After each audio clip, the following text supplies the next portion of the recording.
কি ব্যাপার বলুন তো বাবা ঠাকুর? সকালবেলা রাস্তায় তেমন লোকজন নাই। গতবার যখন এসেছিলাম এমন তো ছিল না।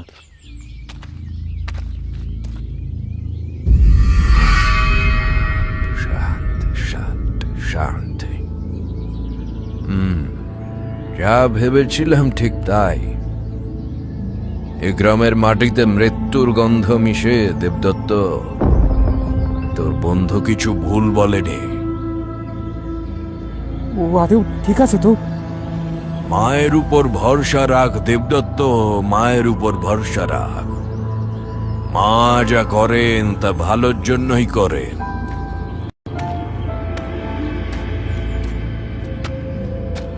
এ কি, ওদিকে এমন জটলা কেন? বাবা ঠাকুর, একবার গিয়ে দেখি। হ্যাঁ, চল।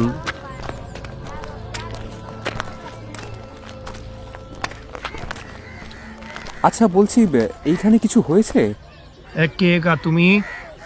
নতুন মনে হচ্ছে। আগে আমি এসেছি এইখানে আমারই এক বন্ধুর বাড়িতে। এই মহা বিপদের দিনে গ্রাম সাইডে মানুষ পালাচ্ছে, আর তুমি এইছো কিনা বেড়াতে? বলি হারি বটে। তা তোমার বন্ধু বলেনি কি হয়েছে গ্রামে? নমস্কার, আমি দ্বিজোত্তম মৈত্রী তার কালঙ্কার। আসলে একটা জরুরি বার্তা পেয়েই আমরা এই গ্রামে ছুটে এসেছি। আমরা জমিদার বাড়ির দিকে যাচ্ছিলাম। যদি পথটা একটু বলে দেন। ও, জামা কাপড় দেখে তো সন্ন্যাসী মনে হয়। তাই জমিদার বাড়ি যাবেন যান, কিন্তু পরানটা লইয়ে ফেরত আসতে পারবেন কি? দ্বিজোত্তম মৈত্রী তোর কলঙ্কার? আরে এই মূর্খ, তুই কার সঙ্গে কিভাবে কথা বলছিস? হ্যাঁ, উনি ব্রাহ্মণ শ্রেষ্ঠ দ্বিজোত্তম। যা যা, এক্ষুনি ওনার পা ধরে ক্ষমা চা।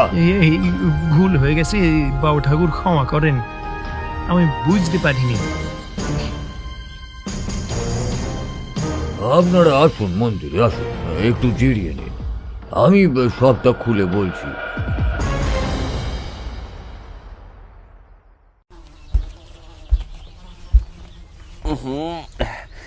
এ কি অবস্থা! আর কি বলবো, সকালবেলা এসে বাবার পুজো দিতে গিয়েই দেখি বাবার জন্য রাখা গাছের টাটকা ফুল শুকিয়ে পচে গেল। পুজোর জন্য রাখা ফলেরও একই দুর্গতি।